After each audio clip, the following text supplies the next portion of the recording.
Hey guys, so today what I want to talk with you about is a few of our AP English language concepts that we're going to need in order to better understand the questions for not only the free response questions, but also for the multiple choice questions. So as you can see here, I pulled up the terms sheet that we handed out at the beginning of the school year. And I want you to highlight a few of these in particular that'll be particularly necessary to be aware of come test time. Okay, now I'm talking a little bit more quiet because I have a sleeping puppy on my lap. All right, so the first one I want to focus on is allegory. Okay, so I'll read out the definition. Allegory is a device of using character and or story elements symbolically to represent an abstraction in addition to the literal meaning. In some allegories, for example, an author may intend the character to personify an abstraction like hope or freedom. The allegorical meaning usually deals with moral truth or generalization about human existence. So, one really obvious example of allegory would be something like the Chronicles of Narnia, that if you went to Cornerstone in 7th grade, or if you just read the books, you know that they're very much an example of Christian allegory. Right? The Lion, the Witch, and the Wardrobe is about Jesus dying for our sins in the same way that Aslan died on the stone table for Edmund and what he had done wrong, so on and so forth. So one thing to really keep in mind as you read the different types of prompts, either in the multiple choice or in the free response, is to be aware of looking for allegory, any type of any type of examples that symbolically represent something else. Be really helpful to look for and be able to note in your free response answers if possible. Another one that's kind of nice to be aware of and can impress the readers is if you pick up on alliteration, which is the repetition of sounds, especially initial consonant sounds in two or more neighboring words. Right, so something like she sells seashells, you have the S sound over and over. If I was to say I'm babbling about Batman, right? Babbling about Batman. I know that's nerdy. Are all examples of alliteration. And again, part of that really helps to reinforces meaning or ideas. Sometimes it can supply some sort of like a musical sound or quality to the work. And so it kind of helps create this really interesting rhythm and really emphasizes what it is you're saying. Okay, so that's another one to kind of make sure you kind of have studied up and ready to use. Another one here, let's see, that I like is,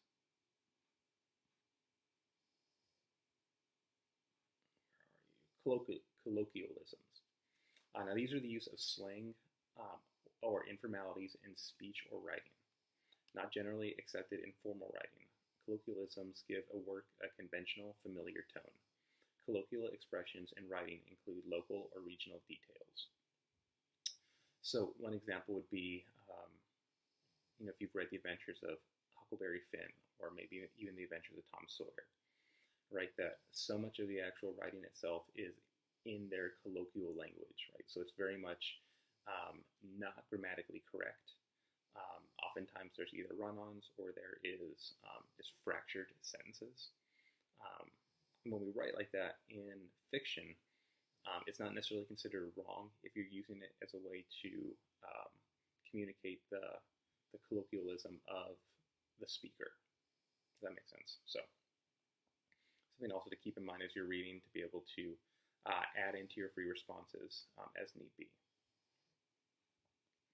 Let's see, another one is going to be hyperbole is great. So hyperbole is a figure of speech using deliberate exaggeration or overstatement. The literal Greek meaning is to overshoot. So hyperbole is often have a comic effect. However, a serious effect is also possible. So if I were to say, 10 years down the road, we ran into each other at like a Gator game. And Ethan was like, Mr. G, I haven't seen you in a million years. Well, you have seen me in less than a million years, right? That's an example of hyperbole in order to communicate how long, it's been so long since I've seen you, right? So it's oftentimes it could be be intentional or unintentional, but the idea is to enforce either the meaning, the general meaning being it being a long time in this example, or like I said, it could be used for a comical effect in writing to get someone to maybe sound a little over the top. Imagery is going to be great to understand as well, and that is the sensory details or figurative language used to describe, arouse emotion, or represent abstraction. On a physical level, imagery uses terms related to the five senses: visual, auditory, tactile, gustatory, or olfactory. On a broader and deeper level, however, one image can represent more than one meaning. For example, a rose may present visual imagery which also represents the color of a woman's cheeks and or symbolizing some degree of perfection. An author may use complex imagery while simultaneously employing other figures of speech, especially metaphor and simile. In addition, this term can apply to the tone of all images in the work. On the AP language exam, pay attention to how an author creates imagery and the effect of this imagery. Right. So, whenever we try to, like I said, the often kind of goes hand in hand with metaphor and simile. And so, we talk about, the woman's cheeks were as red as a rose, right? Or that the glistening off the bald man's head was like that of the sun, right? Would be examples of, in both cases are simile, but also they use imagery in the sense of using references towards a rose or a sun, right? So keep in mind as those are used and see how the author uses imagery, and make sure to comment on that in your responses. It looks very good for the readers. Let's see, irony and ironic. We'll be talking about this a little bit later in class this coming week, but I want you to kind of be aware of it beforehand. And it's a contrast between what is stated explicitly and what is really meant. Excuse me. Or the difference between what appears to be and what actually is. So there's a few different types of irony. One of the first ones is verbal irony. And it's when the words literally state the opposite of the writer's or speaker's meaning. So oftentimes we use this and we say, oh, this person's sarcastic. And it may not always be the case, right? So as an example, if someone were to get a bad grade on a test and they get it back and they're like, oh, great. That would be an example of verbal irony. That wouldn't be sarcasm, right? It's meaning of the opposite of what their words are saying. Now, sarcasm is different. Sarcasm is verbal irony, but meant to hurt, right? And so, if let's say, I was hanging out with, I'm not going to pick on Ethan this time. Let's say I'm hanging out with Trevor, and, we're walking around. We just made a big pot of stew, and he spills the stew on the ground. I'm like, oh, great job, Trevor. That would be sarcasm, because my use of verbal irony is meant to inflict some kind of pain on him, some kind of guilt on him. And so that would be sarcasm. Now, there are other types of irony, such as situational irony, where the event turns out the opposite of what was expected, when what the characters and readers think ought to have happened is not what does happen. That's oftentimes what we think of as irony, right? So, as an example, if someone were to, like I say, they were fighting for some type of law to not be passed, okay, to prevent some other group of people from being affected. And then later on in the story, what happens is a different type of law happens that prevents this guy from being able to do what he wants to do. Right? That would be a type of situational irony. Okay, so some things to keep in mind here. Other things, obviously, metaphor are great to know. Metaphor is a figure of speech with an implied comparison of seemingly unlike things. Right? So if I were to say, my dog is a beautiful rose budding up from the earth. Right? That would be a metaphor. Now, I want to contrast that with the idea of a simile. Now, I know we've learned these before, but I want to just re-emphasize it. A simile is like a metaphor, but it uses the words like or as. So using the same example, if I said, my puppy is like a rose budding from the ground, that's going to be an example of a simile. So make sure that you understand both those concepts, and as they come up in your questions, you make sure to take note of them. And if it's in your free response, make sure to make note in your writing to let the reader know of your awareness of it, and make sure that it applies well to the prompt that you're answering. All right, mood is going to be good. The prevailing atmosphere or emotional aura of a work. Setting, tone, and events can affect the mood.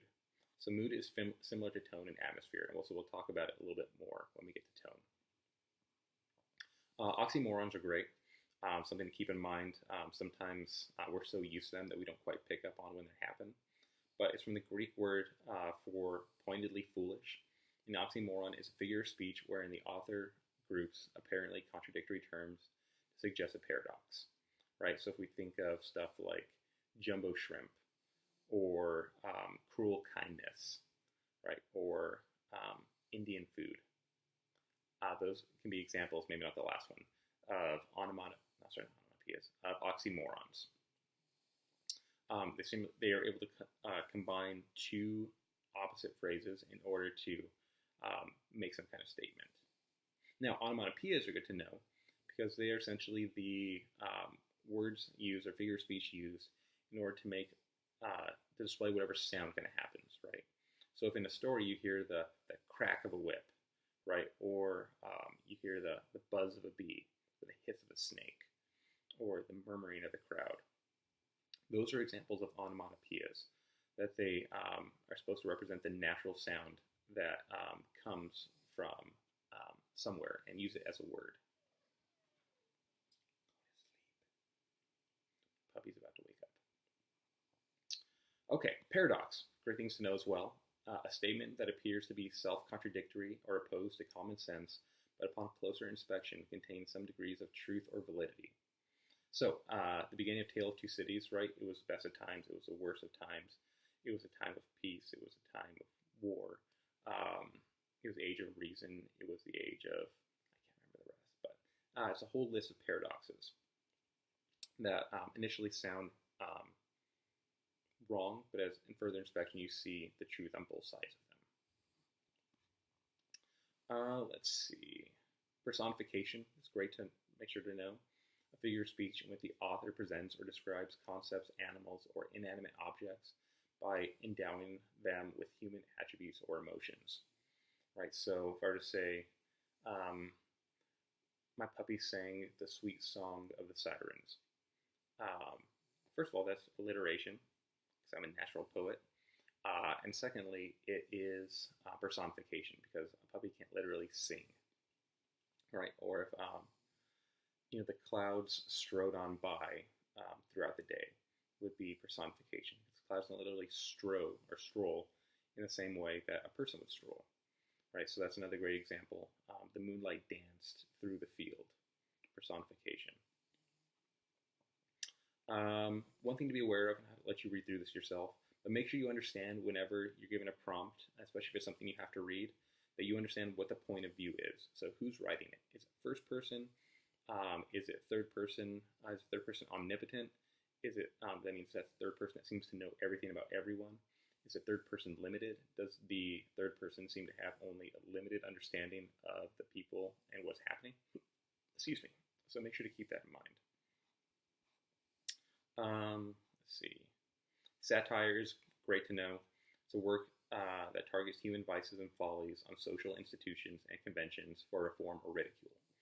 Right. So a satire, they're seeking to communicate an important truth by making fun of some kind of institution, rule, mandate, whatever, by making fun of it, by kind of showing it in the light of being as ridiculous as they believe it actually is. So if you're familiar with Saturday Night Live, it's very much a satirical show, right? So as we've seen examples of like Celebrity Jeopardy as an example, and they'll do skits on that. You'll see that it's making fun of Jeopardy and making fun of celebrities for being kind of dumb or silly, right? And as a way, it's either maybe sometimes it's meant to be funny.